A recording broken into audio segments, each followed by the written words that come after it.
So good morning, everyone, and welcome to 2020 Liberal Arts Symposium on Zoom.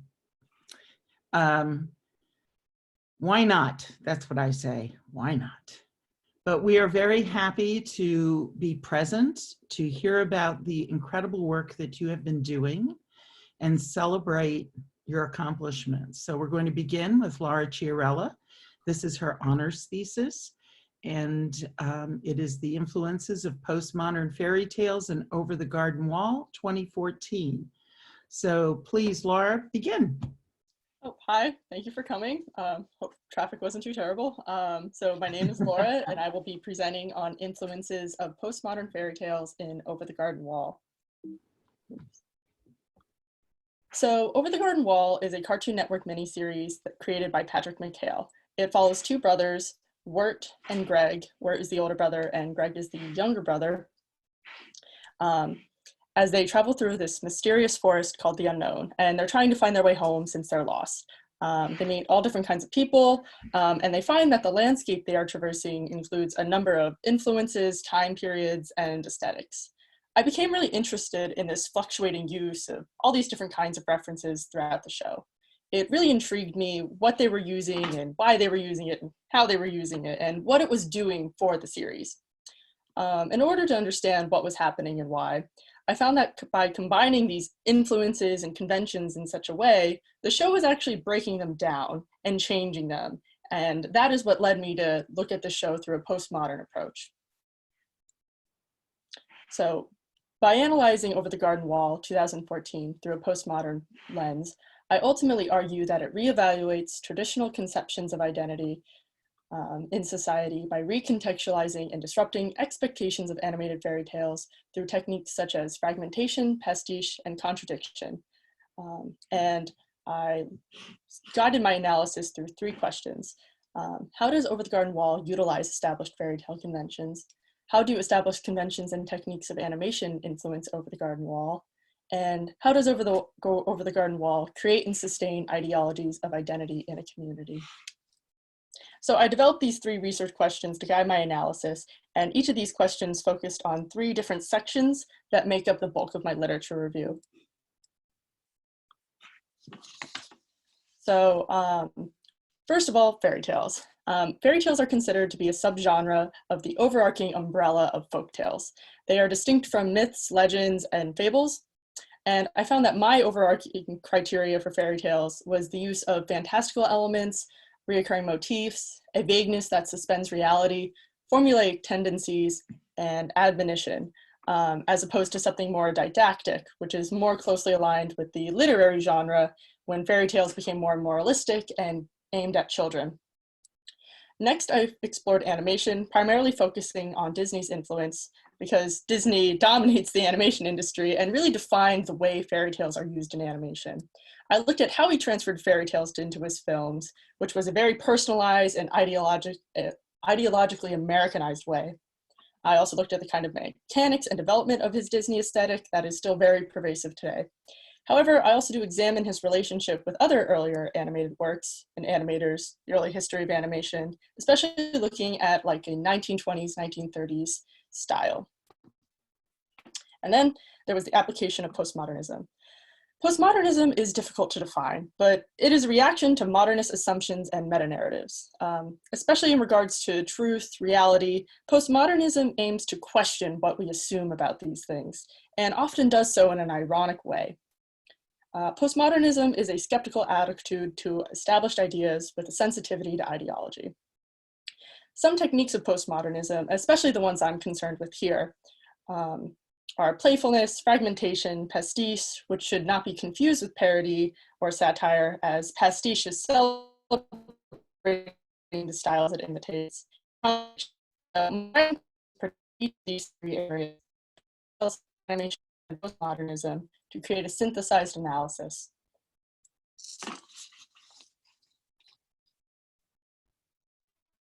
So I thought the clearest way to go over how I'm doing this is to just look at a little clip of the show. So this is just a short part in the introductory sequence when we first meet the characters. Somewhere lost in the clouded annals of history lies a place that few have seen. A mysterious place called the unknown, where long forgotten stories are revealed to those who travel through the wood. Albert Salami, Giggly Jumpy Tom Thomas Tambourine, Leg Face McCullen, Artichoke, Penguin Pete Steve. But I think the very worst name for this frog is... Wait a second. Greg? Somewhere Oops. along. So first I will look over how Over the Garden Wall is utilizing these established fairy tale conventions. So once upon a time in a certain country 1,000 years ago, such beginnings suggest what follows does not pertain to the here and now that we know. This deliberate vagueness in the beginnings of fairy tales symbolizes that we are leaving the concrete world of the ordinary reality. The impenetrable woods all suggest that something normally hidden will be revealed, while long ago implies that we are going to learn about the most archaic events. So, as Bettelheim asserts, fairy tales are known for having a particular yet vague kinds of beginnings in order to separate reality from the story and set up narrative expectations. The opening narration of Over the Garden Wall initiates the story in a way that aligns with that vague formulaic phrasing typically used to signify the beginnings of fairy tales, such as once upon a time. So the fairy tale-ness of the story is indicated through words such as somewhere, lost, mysterious. Yet, even as the narration performs the common function of inducing a particular kind of fantasy world through intentionally vague wording, it is combined with unique language, like annals and history, that offers a certain sense of reality to ground the rest of the fantastical assertions. So this posits that the unknown, the forest, while a strange and difficult place to reach, can be found somewhere between fantasy and reality as a liminal space. So by combining and altering conventions of fairy tales' formulaic phrasing, the unknown is situated between reality and fantasy rather than complete fantasy. This is fantastical enough to allow the audience to maintain traditional expectations of a fairy tale, but its deviations from the fairy tale formula also promise to disrupt these expectations. By establishing the liminality of the setting and disrupting expectation, the series asserts its intention to explore thresholds in the unknown by establishing a fluctuating dichotomy of fantasy and reality. But yes, so when we first see Wirt and Gregg, we don't know anything about them other than how they look. We know that we have been introduced to the world called the unknown that is kind of a fairy tale sensibility combined with influences of Americana. As Gregg lists unsuitable names for the frog, the pervasive question of identity is raised. But when we first meet Wirt and Gregg, we assume they belong to the fairy tale world because they visually match our cultural expectations of fairy tale imagery and how a character in a fairy tale might look, especially Wirt, because his pointy red hat and cape specifically portrays like a gnome or dwarf-like character. Even Gregg's more confusing look is acceptable and points to popularly disseminated images of American folktales, like Johnny Appleseed. But overall, we've been dropped into this world that we are making sense of by understanding it as a fairy tale setting. The idea of lost children, children lost in an enchanted wood, is a really common fairy tale premise, such as Hansel and Gretel, Little Red Riding Hood, Babes in the Wood, just to name a few. So the opening narration, the cultural imagery, and tale type support the fairy tale status of the world and perpetuate an expectation of Wirt and Gregg's relationship to this world. However, by infusing Americana aesthetics in a European fairy tale, this pastiche style questions the narrative expectations it is also propagating. Fairy tales serve as cultural mirrors, reflecting our world in order to offer guidance. But in this case, the mirror is fragmenting as influences blend and fluctuating dichotomies are established, which is further supported by the use of animation, which I will discuss now. So looking back on the first shot of the unknown, the extreme silhouette of the forest and the characters likely mimic the styles of 1920s silhouette animation, as well as the folk tradition of paper cutting with partially inspired silhouette animation. And though we don't realize it yet, the bird here is actually a character introduced later, foreshadowing events. So the scenery is extremely rendered. If you look closely, you can see the chalk pastel kind of textures in the background, and they are inspired by 19th century romantic landscape paintings. There's a lot of depth of detail. They're really immersive as they build the shifting atmospheres of the unknown. And furthermore, Wirt and Greg's character design contradicts the environment. Compared to the background, Wirt and Greg are very flat, very two-dimensional. They don't have a lot of depth, and they're animated in this kind of thin line style, derived from a clean Disney aesthetic. However, Wirt and Greg's design is very geometrically stylized, with like lots of circles and long limbs, and that actually recalls the style of early cartoons, like rubber hose animation. So this pastiche of visual styles contributes to the same sense of fluctuation that the blend of cultural aesthetics maintain.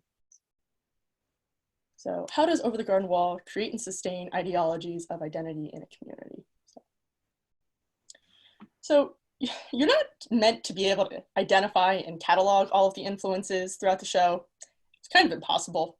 But the point of the audience seeing this combination of influences, are some recognizable and some not, is that by doing so, Over the Garden Wall is creating a dichotomy of what is familiar and unfamiliar, in addition to the dichotomy of fantasy and reality. And there are even more thresholds explored throughout the show, but I'll focus on those. So by confusing what is familiar and unfamiliar, fantasy and reality, our expectations of identity are created and then contradicted, fragmented, disrupted, and shifted. Ultimately, our contextual traditional expectations of identity are uprooted, and thus question the ideological origins of our expectations. When fairy tales developed into the literary genre, they became stagnant and focused on civilizing our behavior, the behavior of its consumers, a practice that was translated into animation as Disney interpreted these tales. But ultimately, the survival of these tales hinges on their evolution, as seen in Over the Garden Wall, and their postmodern interpretation. So the ability to change is at the core of these fairy tale narratives, just as it is at the core of both individual and cultural identities.